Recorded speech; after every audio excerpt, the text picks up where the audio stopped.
Welcome back to JS creation.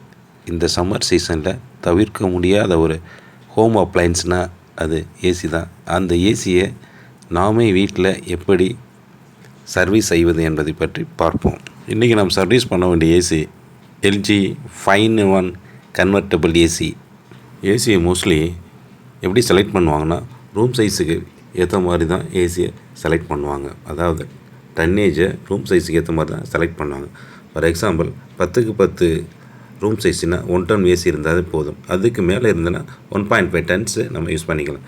இந்த 5-in-1 convertible ஏசியில் room size எந்த சைஸ் இருந்தாலும் சரி அதுக்கேற்ற மாதிரி நம்ம மோடை செட் பண்ணிக்கலாம். இப்போ நம்மகிட்ட இருக்கிறது 1.5 ton ஏசி. இப்போ ரூமில் இருக்கிறது மொத்தமே 3 பேர் தான் இருக்காங்கன்னா நம்ம 1 ton இதை ஆப்ரேட் பண்ணிக்கலாம். இல்லைன்னா ஒருத்தர் மட்டும்தான் இருக்காருன்னா நம்ம 3/4 ton கூட இதை ஆப்ரேட் பண்ணிக்கலாம்.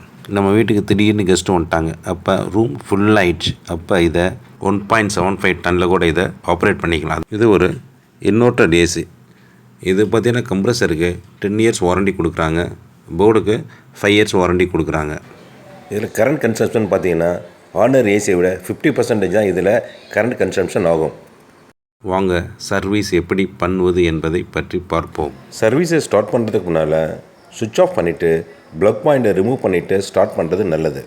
இதில் ஹெச்டி ஃபில்டர் மற்றும் ஆன்டி வைரஸ் ப்ரொடக்ஷன் உள்ள மெஷ் ஒன்று இருக்குது. இதில் காஸ்மிக் சில்வர் அயான் கோட்டிங் பண்ணியிருக்காங்க, அதனால் வைரஸ் எதுவும் அட்டாக் பண்ணாது. இந்த ஃபில்டரை எப்படி எடுக்கிறதுன்னு பார்ப்போம். மேலே அந்த மாதிரி ஸ்ட்ரிப் மாதிரி நீட்டிக்கிறத மேலே தூக்கணும்னா ஃபில்டர்ஸ் ஆட்டோமேட்டிக்காக கண்டுறது. ஜஸ்ட் அதை வந்து பார்த்திங்கன்னா ப்ரெஸ் பண்ணி தான் வச்சுருப்பாங்க, மேலே அப்படியே எடுத்துடலாம், ஈஸியாக ரிமூவ் பண்ணிடலாம். அப்படியே கையில் எடுத்தாவே ஈஸியாக நமக்கு வந்துடும். அது கீழே பார்த்திங்கன்னா ஃபின்ஸ் இருக்கும். இதுதான் வந்து நமக்கு கூலிங் எஃபெக்ட்டுக்கான மெயின் ஃபங்க்ஷனை கொடுக்குறது. இது மேலே பாருங்கள், அப்படியே ஸ்கின் லேயர் அப்படியே டஸ்ட்டு ஃபுல்லாக அப்படியே ஃபார்ம் ஆகிருக்கு, ஒரு ஃபங்கஸ் மாதிரி ஃபார்ம் ஆகிருக்கும். அதை நம்ம எப்படி எடுக்கிறதுன்னு இப்போ நம்ம பார்ப்போம். அதுக்கு முதல்ல ஃப்ரண்ட் எலிவேஷனை ரிமூவ் பண்ணோம். ஃப்ரண்ட் எலிவேஷன் ரிமூவ் பண்ணுறதுக்கு கையை உள்ளே இந்த மாதிரி வச்சு ப்ரெஸ் பண்ணோம்னா அந்த லாக் வந்து ஓப்பன் ஆகிடும். அப்படியே அதை பிடிச்சிட்டு மேல் நோக்கி அப்படியே தூக்கணுன்னா கவர் பாடி ஃபுல்லாகவே கலண்டு வந்துடும். அப்படியே அதை ரிமூவ் பண்ணிட வேண்டியது தான். ரொம்ப ஃபோர்ஸ் கொடுத்து அதை ப்ரெஸ் பண்ணக்கூடாது, ஜென்டிலாக ப்ரெஸ் பண்ணி எடுத்தோம்னா கையில் ஆட்டோமேட்டிக்காக வெளியே வந்துடும். எப்போவுமே எந்த ஒரு பார்ட்ஸை நம்ம வந்து கலட்டுறதுக்கு முன்னால் ஃபோட்டோவோ வீடியோ எடுத்து பண்ணுறது நல்லது. அப்போ தான் எந்த இடத்துல இருந்ததுன்னு சொல்லிவிட்டு திருப்பி மாட்டுறதுக்கு அது சரியாக இருக்கும். அதனால் கிளியராக ஃபோட்டோ எடுத்து வச்சுக்க. இப்போ ரைட் சைடில் ஒரு ஸ்க்ரூவும் லெஃப்ட் சைடில் ஒரு ஸ்க்ரூவும் இருக்கும். அது 2 ஸ்க்ரூவையும் நம்ம ரிமூவ் பண்ணிடலாம். இந்த சம்மர் சீசனில் ஏசி மெக்கானிக் கிடைக்கிறதுலாம் ரொம்ப கஷ்டமாக இருக்குது. அதனால் இந்த சின்ன சின்ன வேலைகளை நம்மளே செய்கிறதா நல்லது. ஒரு தடவை செஞ்சு பாருங்கள், நீங்கள் தான் சூப்பர் மெக்கானிக். இப்போ பாருங்கள், அந்த ஸ்க்ரூவை நம்ம ரிமூவ் பண்ணிட்டோம். ரிமூவ் பண்ணிவிட்டு ஃப்ரண்ட் பாடியை அப்படியே எடுத்துட வேண்டியது தான். டாப் போர்ஷன்லையும் அவங்க அதை ப்ரெஸ் பண்ணி தான் மாட்டியிருப்பாங்க, அதையும் அப்படியே நம்ம ப்ரெஸ் பண்ணிவிட்டு ஈஸியாக ரிமூவ் பண்ணிடலாம். ஃப்ரண்ட் போர்ஷனை மேலே அப்படியே அப் பண்ணோம்னா அப்படியே வந்துடும். இதுவும் பார்த்து ஜென்டிலாக ஹேண்டில் பண்ணணும், இல்லைன்னா அந்த லாக் எல்லாமே உடஞ்சிடும். இப்போ பாருங்கள், கம்ப்ளீட்டாக நம்ம ரிமூவ் பண்ணிட்டோம். இப்போ ஃபின்ஸ் எல்லாமே டஸ்ட்டு ஃபுல்லாக பாருங்கள், ஃபுல்லாக அப்படியே டெபாசிட் ஆகிடுச்சு. இந்த மாதிரி டெபாசிட் இருந்துச்சுன்னா கூலிங் எஃபெக்ட் நமக்கு சரியாகவே இருக்காது. அதனால் இதை நம்ம பீரியாடிக்கலாக இதை ரிமூவ் பண்ணிகிட்டே இருக்கணும்.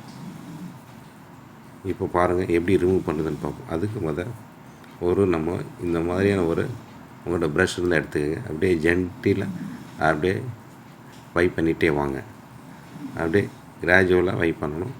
அப்பப்போ வாட்டரில் டச் பண்ணிவிட்டு அதை பண்ணுங்கள். அப்போ தான் வந்து ஃபின்ஸ்லாம் டேமேஜ் ஆகாமல் இருக்கணும். ஃபின்ஸு டேமேஜ் ஆகக்கூடாது. வெர்டிக்கல் அதே டைரெக்ஷனில் அப்படியே ரிமூவ் பண்ணிகிட்டே வரணும்.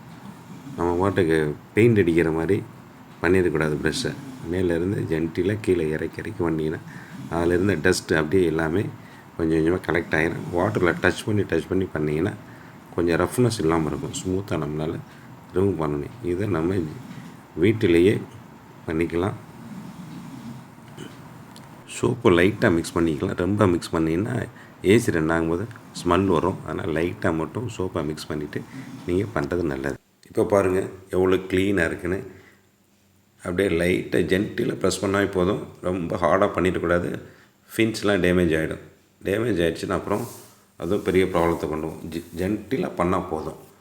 அப்பப்போ லைட்டாக வாட்டரை டச் பண்ணிட்டு பண்ணுங்கள்.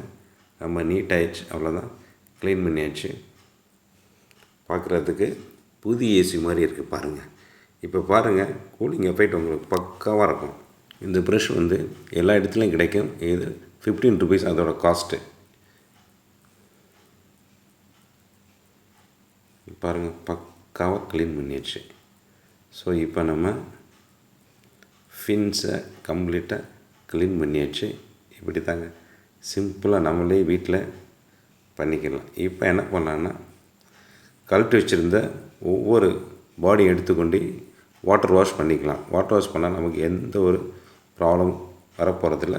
நம்மளே வீட்டிலையே பாத்ரூமில் வச்சு வாட்டர் வாஷ் பண்ணிடுவேன். இதுதான் அந்த ஹெச்டி ஃபில்ட்ரு.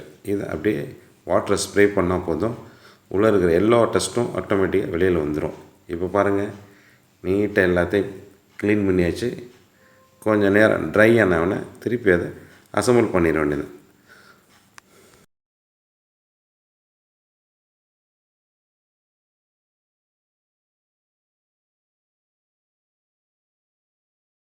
எப்படி ரிமூவ் பண்ணோமோ அதே மாதிரியே 1 by 1 அசம்பிள் பண்ண வேண்டியது தான்.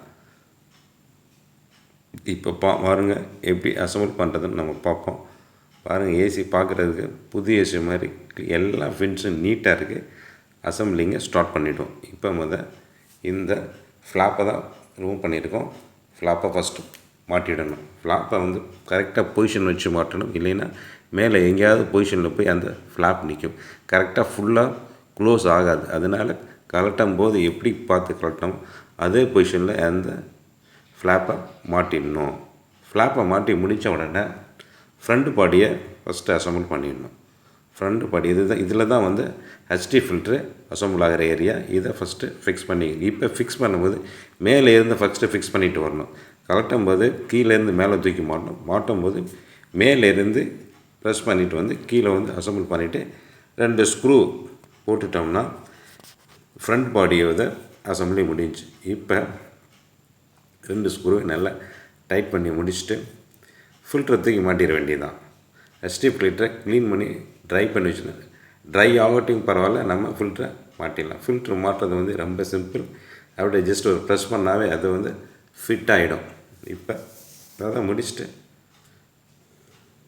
ஃப்ரண்ட் எலிவேட்டர் மாட்டிட வேண்டியது. அதுவுமே ஜஸ்ட்டு பார்த்தீங்கன்னா அதுவே ப்ரெஸ் டைப்பு தான், ஈஸியாக அதையும் அசம்பிள் பண்ணிடலாம். இப்போ நமக்கு ஏசியை நீட்டாக க்ளீன் பண்ணியாச்சு, அசம்பிள் பண்ணி முடிச்சாச்சு. இப்போ ஏசியை ஆன் பண்ணிட வேண்டியது தான்.